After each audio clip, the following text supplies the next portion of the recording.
The rise of empires. देखो, हमने पढ़ा हुआ है एंशिएंट हिस्ट्री में कि कैसे हमारा जो है सिविलाइजेशन हुआ।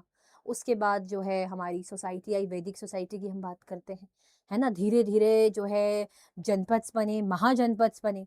अब महाजनपद्स, है ना? यानी बड़े-बड़े महाजनपद्स। अब उसके बाद किंगडम्स बने, एम्पायर्स बने। एम्पायर्स यानी साम्राज्य, है ना? यानी पावरफुल राजा, पावरफुल एरिया, है ना? पावरफुल एडमिनिस्ट्रेशन, हर चीज़ एक बड़े लेवल पे, बड़े स्तर पे। तो कैसे-कैसे एम्पायर्स राइज़ हुए, क्या-क्या प्रोसेसेस हुई, वॉर, बैटल, सारी चीज़ें। और फेमस एम्पायर मगध एम्पायर, उसके बारे में हम इस चैप्टर में देखने वाले हैं। और मैं हूँ कोमल, आपकी फेवरेट एसएससी एजुकेटर, आपका वेलकम करती हूँ आपके favourite channel Unacademy Avengers class 6 to 10th में।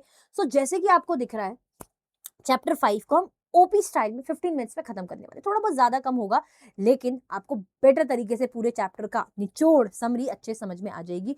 तो स्टार्ट करते हैं, अपनी सीट की पेटी बांध लो। सबसे पहले भाई एम्पायर का मीनिंग समझा दो मैम। ऑब्वियसली एम्पायर का मीनिंग भी तो समझ में आना चाहिए कि एम्पायर का मीनिंग होता क्या है।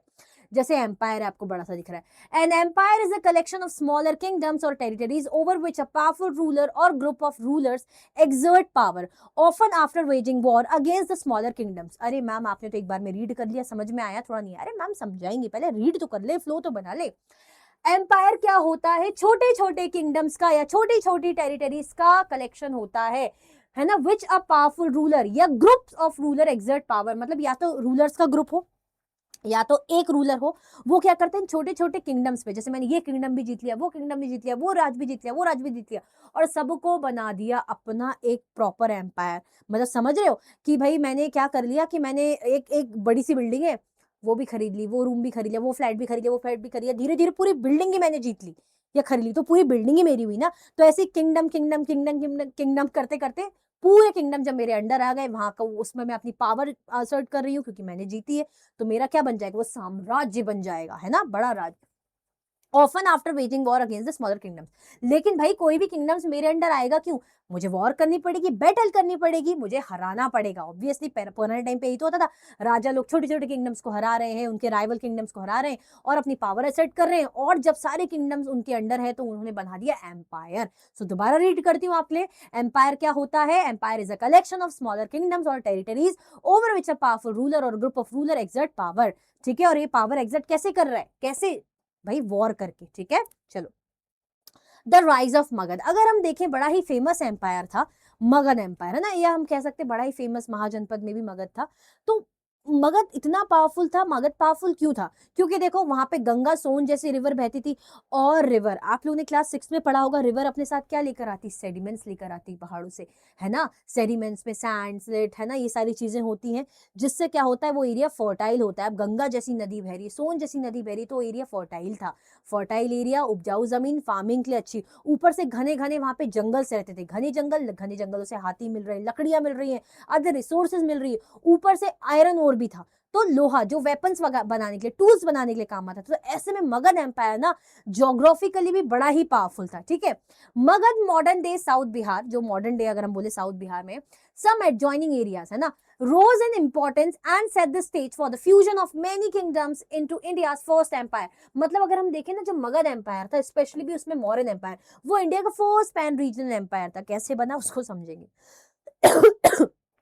Powerful early kings such as Ajatashatru played a crucial role in establishing Magadha as a dominant center of power। अब जैसे हमारे जो पावरफुल किंग्स थे, अजातशत्रु की बात करें स्टार्टिंग में, उन्होंने मगध को पावरफुल बनाने में इंपॉर्टेंट रोल प्ले करा है। मतलब ऐसा नहीं है कि मेरे पास नेचुरल रिसोर्सेज है, चीजें हैं, तो मैं ऑटोमेटिकली पावरफुल बन गई। नहीं, एक राजा ने अपना दिमाग लगाया, है ना, उसके दिमाग लगाने से, सही तरीके से रिसोर्सेज का यूज करने से उसने एम्पायर को और पावरफुल धीरे धीरे बना दिया। Around the 5th century BCE, before common era, BC यानी before common era, Mahapadmananda rose to prominence in Magadha and founded the Nanda dynasty। अब यहाँ पे 5th century BC में आती है नंद डायनेस्टी, जिसमें महापद्मनंद जो थे, है ना, उन्होंने क्या करा, मगध एम्पायर में अपनी नंद डायनेस्टी को, मतलब की स्थापना की। यानी नंद डायनेस्टी यहाँ पर आती है। ऐसी होता है ना, एक राजा गया, उसकी डायनेस्टी गई, फिर दूसरी डायनेस्टी, तो ऐसे करके अब यहाँ पे आई नंद डायनेस्टी। अब क्या होता है, द माइटी मौर्यस। अब नंद डायनेस्टी थी, उसके बाद क्या नंद डायनेस्टी रही? नहीं, मौर्यस आते। Around 321 BCE, just a few years after Alexander left India with his army, a new dynasty and a new empire emerged, the Mauryan Empire, founded by Chandragupta Maurya. It quickly absorbed the Nanda Empire's territories and went on expanding beyond. As per many accounts, Chandragupta managed this feat with the help of an able mentor named Kautilya, who used his knowledge of politics, governance and economics. आप बोलेगे ma'am थामा थामा इतनी जल्दी पढ़ लिया? देखो, मैं आपको पूरा बताती हूँ।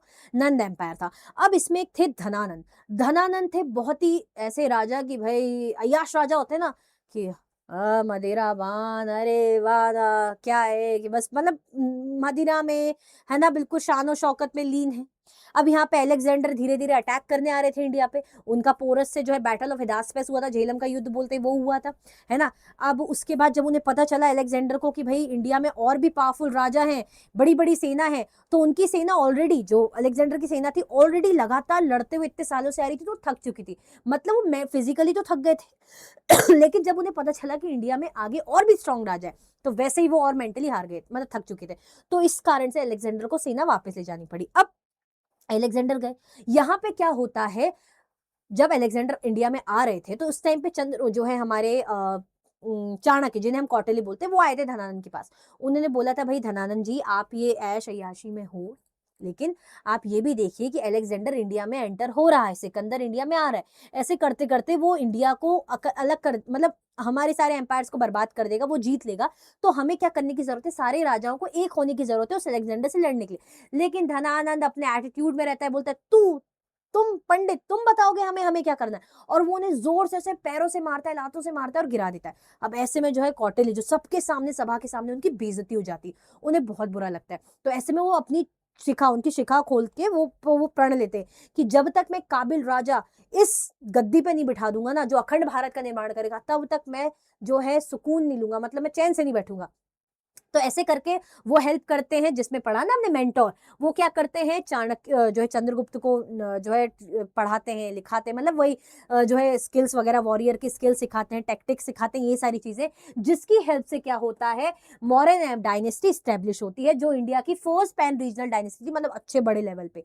ठीक है। इट क्विकली अब्सॉर्ब, धीरे धीरे नंदा एम्पायर को जो है उन्होंने अपने अंडर ले लिया, और फैलते गए और फैलते गए। क्यों? क्योंकि भाई उन्होंने जीत लिया था, नंद को हरा दिया था, धनानंद को हरा दिया था। तो अब कौन सी डायनेस्टी आई? मौर्यन डायनेस्टी, है ना। लेकिन ये हेल्प किसको मिली? चंद्रगुप्त को। किसके थ्रू मिली? कौटिल्य के थ्रू, है ना, जिनके पास पॉलिटिक्स का नॉलेज था, गवर्नेंस का नॉलेज था और इकोनॉमिक्स का नॉलेज था। काफी इंटेलिजेंट थे हमारे जो है चाणक्य। ठीक है। तो वही मैंने स्टोरी आपको बताई, the rise of Chandragupta Maurya. Chandragupta Maurya कैसे राइज हुए? Magadh had many advantages because of its geography and establish economic system and a flourishing trade. अगर हम बात करें यहाँ पे, जो मगध था, ये गलती से आ गया होगा, मगध के पास ज्योग्राफी, मैंने बताया ना, सोन गंगा जैसी नदियां बह रही हैं, जो है आयरन ओर माइंस है, जो और क्या साथ में जंगल है ना, जंगलों में लकड़ियां, हाथी घोड़े में मतलब हाथी वगैरह मिल रहे जंगली। तो और क्या, यही तो है जोग्राफिकल फायदे। इसके कारण उनका इकोनॉमिक सिस्टम अच्छा हुआ, ट्रेड बहुत अच्छा हुआ। These combined with the advice of master strategist Kautilya help Chandragupta Maurya gradually expand his empire. और साथ में जब रिसोर्सेज भी है नेचुरली, और चंद्रगुप्त मौर्य इतने ब्रेव है, लेकिन दिमाग भी है, तो दिमाग वाले मतलब शक्ति के साथ दिमाग भी, तो दिमाग किसका? जो है चाणक्य का। उनके दिमाग से जो है चंद्रगुप्त मौर्य ने अपने एम्पायर को और एक्सपांड करा और पावरफुल बनाया। He defeated the Greek satraps left behind by Alexander। जब अलेक्जेंडर छोड़ के जा रहे थे इंडिया को, है ना, धीरे धीरे निकलते जा रहे थे पर्शिया वगैरह वहां से, तो वो अपने जो है जहां जहां वो जीतते गए थे, तो अपने लोगों को बोल देते थे कि यहाँ पे तुम संभालो, यहाँ पे तुम संभालो, है ना। तो यहाँ पे धीरे धीरे जो है मौर्यन एम्पायर तो चाह रहा था मैं एक्सपांड हो, तो वहां पे इन्होंने ग्रीक जो है सत्राप्स को वहां पे हरा दिया, जिनको अलेक्जेंडर छोड़ के गए थे। धीरे धीरे अपना एम्पायर जो है बढ़ाया और इंटीग्रेटेड किया। और अगर हम बात करें, इनका जो एम्पायर नॉर्दर्न प्लेन से लेके डेकन प्लेटू तक फैल गया, मतलब आप समझ रहे हो, नॉर्थ वेस्ट से लेके आते आते साउथ तक भी, नॉट कंप्लीटली साउथ तक, कितना बड़ा एम्पायर एक्सपांड हुआ होगा। ठीक है, तभी तो बोलते हैं इंडिया का सबसे पहला पैन रीजनल, बड़े स्तर पे एम्पायर, पैन इंडिया। ठीक है। The king who choose peace. अब इसके बाद आते हैं जो है हमारे जो है बिंदुसारा आते हैं, फिर उसके बाद आते हैं उनके बेटे अशोका। अशोका क्या थे? अशोका का भी नजर कलिंग पे थी, जो कोस्टल उड़ीसा पे है। होता है ना, राजा वो वॉर करना चाहता है, एरियाज को हथियाना चाहता है, जैसे उनके दादाजी लोगों ने किया, पिताजी ने किया। तो ऐसे जब कलिंग वॉर होता है तो बहुत खून खराबा होता है, जीत तो जाते हैं, लेकिन अशोका को बहुत बुरा लगता है। उन्हें लगता है कि अरे इतनी ज़्यादा मौतें, इतनी ज़्यादा जान चलेगी और सिर्फ़ एक चीज़ को जीतने के लिए, एक जगह को जीतने के लिए, तो उन्हें बहुत गिल्ट होता है। तो ऐसे में अशोका चूज़ करते कि भई मैं पीस को सिलेक्ट करूँगा, मुझे अब ये लड़ाई, ये खून-खराबा नहीं चाहिए, है ना? तो Ashoka was keen to advertise his achievements and project the image of a benevolent ruler who encouraged his subjects to follow dharma। जब उन्हें चीज़ें समझ में आई तो उन्होंने अपने सब्जेक्ट्स या अपने फॉलोअर्स को बोला, लोगों को बोला कि भई धर्म को फ़ॉलो करो, किसी को हार्म नहीं पहुँचाओ, है ना? तो इससे रिलेटेड उन्होंने काफ़ी ज़्यादा धर्म कर्म की बातें भी फैलाई, है ना? ऐसे इंस्क्रिप्शंस वगैरह लिखवाए कि किसी को हार्म नहीं पहुँचाना है, किसी के साथ बुरा नहीं करना है, तो इन्होंने बेसिकली पीस को चूज़ करा, ठीक है? Life in the modern period. अब मॉडर्न पीरियड में लाइफ कैसी थी, ट्रेड वगैरह, कॉइन्स वगैरह। तो the Mauryas created a vast empire with a legacy that lasted century. Mauryans जो थे, अच्छा बड़ा एम्पायर उन्होंने बनाया, है ना? बड़ा एम्पायर फैलाया और काफी लंबे समय तक भी लगा, सदियों तक रहा। Their legacy include strengthening trade routes and economic system. भाई इन्होंने ट्रेड रूट्स को एक्सपांड करा, इकोनॉमिक सिस्टम को मजबूत करा, कॉइन्स का काफी अच्छा यूज होता था ट्रेड के टाइम पे, है ना? बहुत सारे अर्बन सेटलमेंट्स इन्होंने बनाए and an elaborated system of administration. और एडमिनिस्ट्रेशन सिस्टम तो इनका A1 था। क्यों? भाई चाणक्य का दिमाग था। They also promoted art and architecture. इन्होंने आर्ट आर्किटेक्चर को भी प्रमोट करा। तो लाइफ कैसी थी, ट्रेड हो रहा है, कॉइन्स वगैरह खूब हो रहे हैं, इकोनॉमिक सिस्टम अच्छा है, एडमिनिस्ट्रेशन सिस्टम अच्छा है, ये सारी चीजें अच्छी थी। बेसिकली मॉडर्न एम्पायर वीक कब पड़ा, जब जो है अशोका ने वॉर वगैरह बंद कर दिया। देखो अशोका ने वॉर बंद किया, ठीक है, लेकिन अगर उस टाइम पे चीजें ही ऐसी चल रही हैं कि वॉर जब तक नहीं करोगे तब तक सर्वाइवल पॉसिबल नहीं है, तो थोड़ा सा यहाँ पे जो है हमारा मॉडर्न एम्पायर अब फ्रेजाइल होने लग गया था, कमजोर पड़ने लग गया था। क्योंकि जब राजा ही पीस को चुनेगा तो फिर लड़ाई कैसे होगी, फिर तो दूसरा एम्पायर अटैक करेगा ही। तो धीरे धीरे अशोका के बाद जो है बाद के जो है मौर्यन संभाल नहीं पाए थे। फिर उसके बाद पुष्यमित्र शुंग थे, जो उनके गवर्नर थे, मतलब हम बोल सकते कमांडर इन चीफ इस तरीके से। तो उन्होंने जो है लास्ट राजा को मार दिया था और शुंग डायनेस्टी स्टैब्लिश हुई थी। तो क्योंकि पता ही था राजा अब केपेबल है ही नहीं, तो ये सारी चीजें धीरे धीरे हुई थी। तो अगर हम देखें लाइफ इस तरीके की थी कुछ। फ्रेजाइल नेचर ऑफ एम्पायर, अगर हम बात करते किसी एम्पायर की, तो फ्रेजाइल नेचर मतलब कैसे एम्पायर कमजोर होता है। Empires are something of a paradox. On the one hand, they can bring about political unity. On the other hand, empires have almost always been established through war and have maintained their existence through force and repression. This makes them fragile at their core and unstable over time. देखो यहाँ पे बोला जा रहा है paradox की तरह, मतलब एक तरफ देखोगे ये आपकी पॉलिटिकल यूनिटी लाता है, मतलब आप काफी ज्यादा एम्पायर किंगडम्स को अपने साथ जोड़ते हो, तो एक यूनिटी तो है। लेकिन दूसरी ओर देखें तो यहाँ पे आप वॉर कर रहे हो, है ना? आप जोर जबरदस्ती कर रहे हो, आप दबाव डाल रहे हो, है ना? मतलब मैं बोल रही हूँ कि यार वो घर भी नेबर्स का जो घर है मैंने उन पे भी हथिया लिया, उनको भी हथिया लिया, और मैं बोल रही हूँ अब सब हम एक है। लेकिन एक तरीके से तो मैंने जबरदस्ती उनका घर जीता, है ना? वो सुख शांति कहाँ रहेगी उनका, एक तरीके से तो उनकी अथॉरिटी छीन गई ना, सोवरेनिटी छीन गई। तो यहाँ पे देखने को मिलता है कोर जो है कैसा हो जाता है, कमजोर हो जाता है, अनस्टेबल हो जाता है। मतलब राजा है, उसने बड़ी मेहनत से ये सारी चीजें एम्पायर बनाया, उसके बाद दूसरा आया, उसने वॉर करा, उसने हथिया लिया, तो धीरे धीरे चीजें अनस्टेबल देखने को मिलती। तो अगर हम देखें कोई भी एम्पायर, उसका फ्रेजाइल नेचर ये कि वो बनता तो है, जोड़ता तो है चीजों को, लेकिन फिर वही वॉर वगैरह के कारण फिर वो बिखरने लग जाता है ना? सो आई होप आपको ये सारी चीजें अच्छे से समझ में आई होंगी। तो इस तरीके से हमारे इस चैप्टर का जो है विद इन, हाँ भाई 15 मिनट्स होने ही वाले हैं ऑलमोस्ट, हमारे चैप्टर का क्विक रिवीजन एंड होता है ओपी स्टाइल में, है ना? तो आप क्या कर देना, लाइक कर देना बच्चा, ज्यादा से ज्यादा शेयर कर देना, और चैनल को सब्सक्राइब करना तो बहुत इंपॉर्टेंट है, बिल्कुल नहीं भूलना, ठीक है? और आप क्या कर सकते हो, जो है बढ़िया बढ़िया डिस्काउंट पाने के लिए मेरा कोड KG09 का यूज कर सकते हो, ठीक है? इसी तरीके से मिलेंगे नेक्स्ट चैप्टर के रिवीजन के साथ। Thank you so much for watching.